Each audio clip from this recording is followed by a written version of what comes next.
So if you were to look at this, and I'll turn it around so you can see its name is Brio. And Brio is known by a lot of people.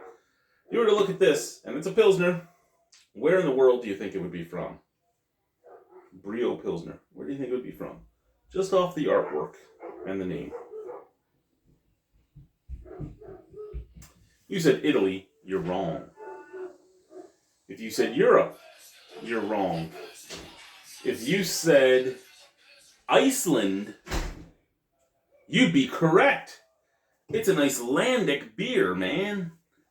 I have not had a lot of Icelandic beers, and I can't say I've had any Icelandic Pilsners. So this is from Borg, Brugghus in Reykjavik. I know that's not the proper pronunciation. I don't know how to pronunciate.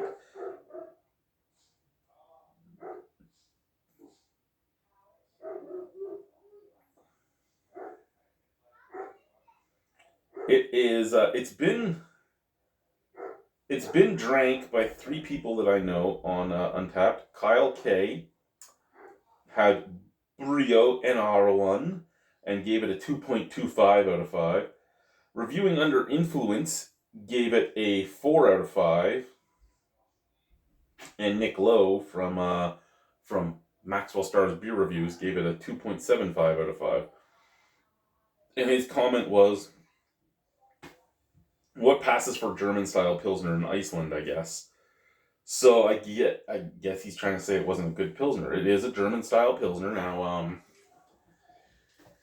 what passes for German-style Pilsners in Germany is even arguable nowadays, at least what is exported to Canada and the US, because things like Pilsner Urquell are and I know that's not a German beer, but I'm just giving notes, right? Like the majority of European Pilsners that have hit here, be them German Pilsners or Czech Pilsners, it doesn't really matter, but both German Pilsners and Czech Pilsners are all sad examples of themselves at this point in time.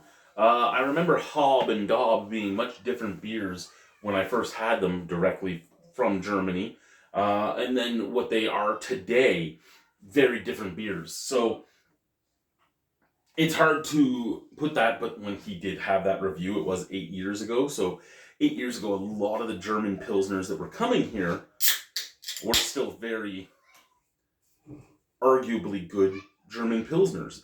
And I'm not saying there aren't good German Pilsners out there. What I'm saying, for the few German viewers I have and the few European viewers I have, that a lot of the Pilsners we get here from Germany, the ones that are exported to Canada and the US, are not nearly what they would be in the US. Well, what they'd be back home in Germany. Canada does the same type of thing too, though. Like we have our Moosehead here, and what you sell as Moosehead in the US and what you sell as Moosehead in Canada are 2 very different beers. And you wouldn't think it, because they're both brewed at the same plant, but there's different rules about what you can and can't have in a beer in Canada than in the US, so they can make it in the US to be much cheaper and then sell it for much cheaper. And we actually did a blind taste test once on this channel, where we had a can from the US and we had a can from Canada, and everybody liked the Canadian version better and was able to pick it out, where the American version tasted like not great, shall we say. And you see that when a lot of Americans try Moosehead too, they'll try it in the US and then they'll come up here and they'll try it, and it will not taste nearly the same. And I've had conversations at some of my places of business about that with Moosehead. So I'm bringing this up because of that comment on the Brio NR1. But we're going to try the Brio NR1 here. Lots of beautiful head. Nice snap, crackle, pop, bright white head. Straw gold in color, crystal clear. I can't say anything's bad about that. That looks the part. I mean, the head is sticking around more than I'd probably like, but it looks the part. Scent from the can. That smells like what I would think of a European lager / Pilsner. Whether or not I would smell that and go, that is a German Pilsner, I don't know, but I'd smell that and go, that's a European lager. It has that tinny, sulfuric, slightly skunky scent to it. So it does what it's supposed to do. A 4.7% alcohol, so the proper alcohol percentage.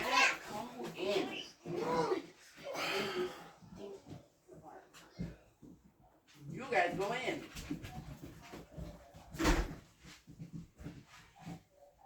What?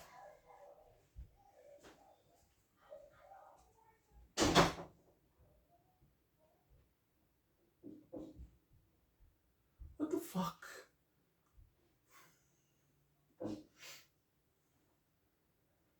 Out of the glass, it's the same thing. Slight bit of sweetness, sulfuric, skunky, tinny. Very, very, very mineral-esque. Alright, so we'll put the Brio up here. Actually, before I put the Brio up there, the smile on that guy is kind of creepy. Just saying. Just saying. Alright, cheers.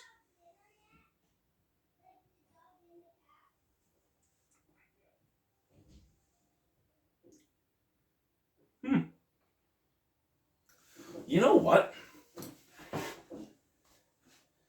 That's interesting.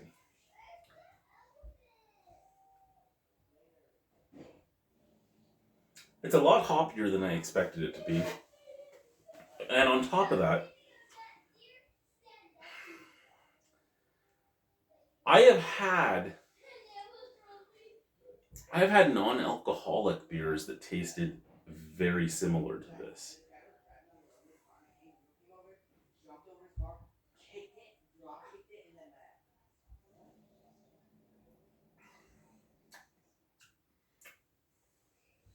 Okay.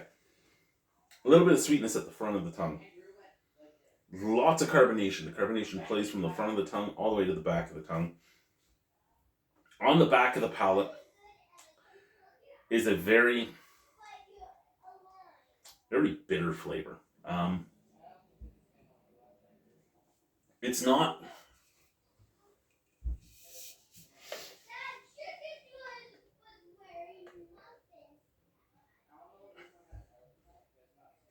And it's like a resiny bitterness. With that resiny bitterness is a very apparent saltiness and a very apparent tinniness and a little bit of a skunky taste on the back of the palate. Almost like a bottled variant of Heineken that's been out in the sun too long. Ooh, excuse me. The burp isn't bad. Okay, so here's what I'm going to say, right? Is it what I would expect for any type of European Pilsner? No. Is it what I'd expect for any type of European lager? Yes and no at the same time. Yes in a lot of the flavors, but no because it is hoppier than I'd expect. It does have a classic lager bite, which is what you kind of want out of this. But at the same time, I want a Pilsner to have a little bit of that earthiness, a little bit of that grassiness, spiciness, but I want it to be mellow enough that it's clean at the end. And this is not a clean beer. This lingers. It's a lingerer. It's an unwelcome house guest that doesn't want to leave. Visually, probably looks perfect. Flavor-wise, not really my thing, and that's okay. That's perfectly okay. It doesn't have to be everybody's thing. It's not my thing. And again, perfectly okay. Out of 10 on it, I don't know.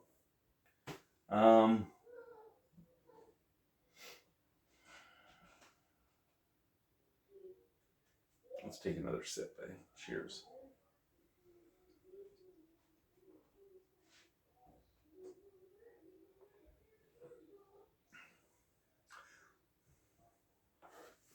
Yeah, a few of those non-alcoholic pale ales taste very similar to this. Not necessarily the nice, smooth maltiness at the forefront, but the way this hoppiness is working on the back end, that's what is remnant of it for me. Out of 10, I'd probably go 6.75. I don't have a problem with it. I could drink it. I don't think I would buy it again. I was really hoping to like it because these cans are cheaper than buying regular cans of lager here. So if I had liked it, I found myself a nice cheap beer to be buying. Brio NR1 from Brugghus in Iceland. Not a bad beer. Not a great beer. Thanks, guys. Bye.